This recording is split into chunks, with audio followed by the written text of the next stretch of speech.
जाय बारगो NDFB जायखिजाया सोमावसारनाय समाव नांना थानाय केसफोरा पेन्डिं जानानै दं एबा कर्टनिफ्राय नटिस फैबाय थादों बिथांमोननिसिम मोनसे मिथिहोनाय बारगो NDFB नि केसनि लेखा फैनाय मुं थं केस नांना थानाय नम्बर पुलिस थाना एबा बिजिरसालि जिल्लाफोरखौ जानबुंआव रोखा सेबखांनानै नैबे जानबुं अनजिमा 7002525768 आव WhatsApp खालामहरना नोंथांनि पेन्डिं जाना थानाय एबा आद्रा जाना थानाय केसफोरखौ दैथायहरनो थाखाय बिटिआरनि मावफुं सोद्रोमा रनजित बसुमतारिया जोंनिसिम फोरमायहरदों।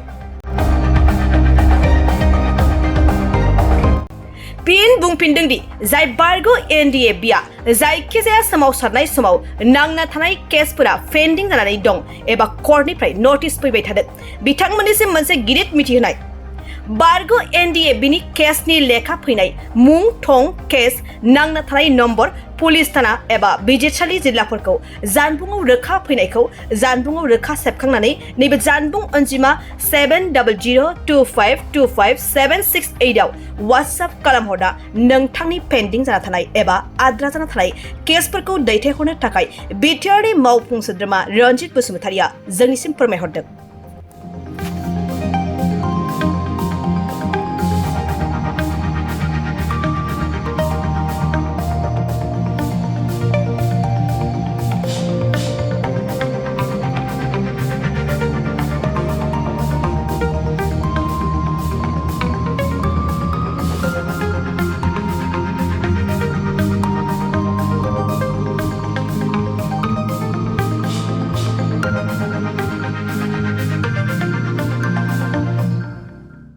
बाजाज बाइक लानो गोसो गुदुं सुबुंफोरनि थाखाय मोजां खौरां।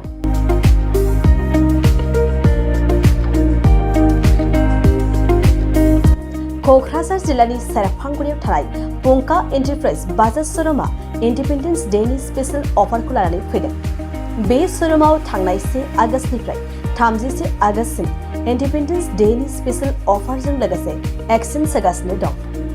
बायग्रा सुबुंफ्रा एसेल' बिबांनि रां होग्रोनानै प्लेटिनियानि गासैबो बाजाज सिटीनि गासैबो मडेल आरो पालसार 125 नि गासैबो मडेलफोरनि बाइकखौ RC इन्सुरेन्स लाफानानै 10,999 रां बेसेनावनो लवेस्ट डाउन पेमेन्ट होनानै बाइक लानो हागोन।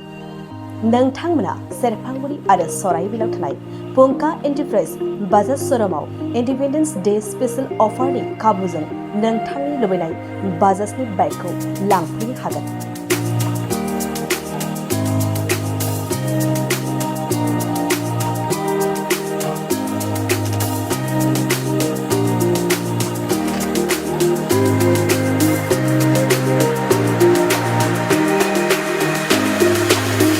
खाबुफोरा जादों 5 लिटार पेट्रल फ्री गंसे हेलमेट फ्री बाइक बायगिरिफोरनो 1,000 रां केशबेक हरफिननाय जागोन।